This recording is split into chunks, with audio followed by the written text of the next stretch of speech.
नमस्कार बंधुरा, आशा करी तोमरा सबाई भालो आछो।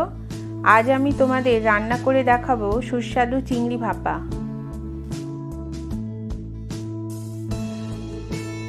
এই রান্নাটা করার জন্য আমি নিয়েছি 500 গ্রাম চিংড়ি,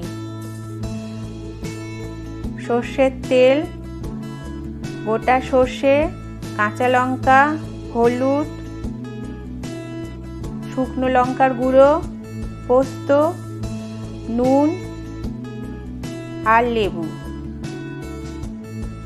চিংড়িগুলো আগে আমার ধোয়া ছিল, তাও আমি আর একবার বাটিতে জল দিয়ে ধুয়ে নিলাম।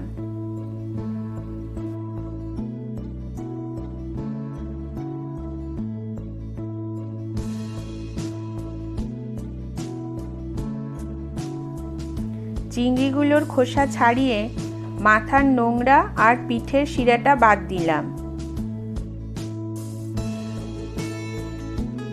কিভাবে নোংরা আর শিরা বাদ দিলাম দেখে নাও।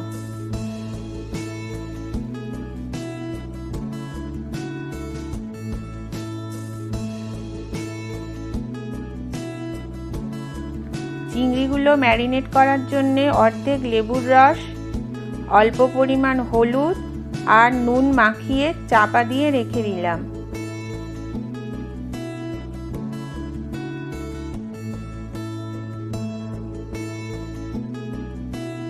চিংড়িগুলো ম্যারিনেট করতে দিয়ে আমি মিক্সচার মেশিনে 4 চামচ সর্ষে, 2 চামচ পোস্ত আর বেশ কয়েকটা কাঁচা লঙ্কা পেস্ট করে নিলাম।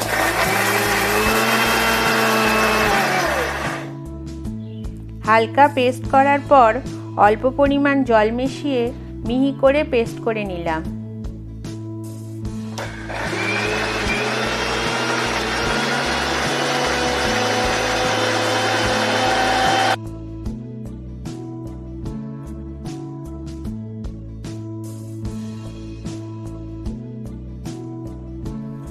ভালো করে পেস্ট হয়ে যাওয়ার পর সর্ষের মিশ্রণটা চিংড়ির মধ্যে ঢেলে দিলাম।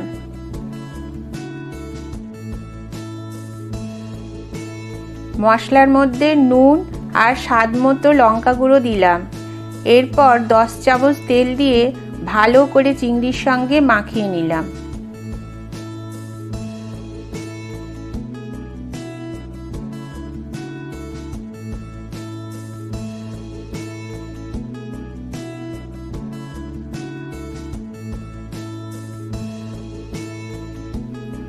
চিংড়ি ভাপে করার জন্য আমি একটা স্টিলের টিফিন কৌটো ব্যবহার করলাম। কৌটোর মধ্যে চিংড়ির মিশ্রণটা ঢেলে দিলাম। এবার তার উপরে 2 চামচ তেল ছড়িয়ে দিলাম। মাঝখান থেকে চিড়ে রাখা কাঁচা লঙ্কাগুলো কৌটোর মধ্যে দিয়ে বন্ধ করে দিলাম।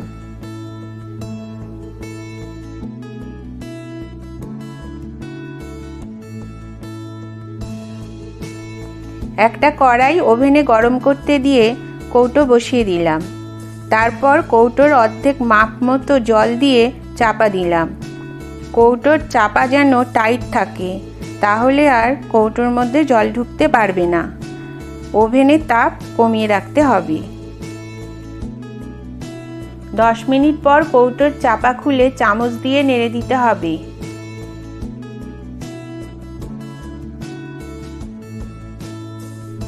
কড়াইয়ে অল্প একটু জল দিয়ে আবার চাপা দিয়ে 15 মিনিট রান্না করে নিতে হবে। ওভেনের তাপটা সবসময় কমই রাখতে হবে। ওভেনটা বন্ধ করে কৌটো না খুলে 5 মিনিট রেখে দিলাম। এইভাবেই তৈরি হয়ে গেল সহজ পদ্ধতিতে চিংড়ি ভাপা।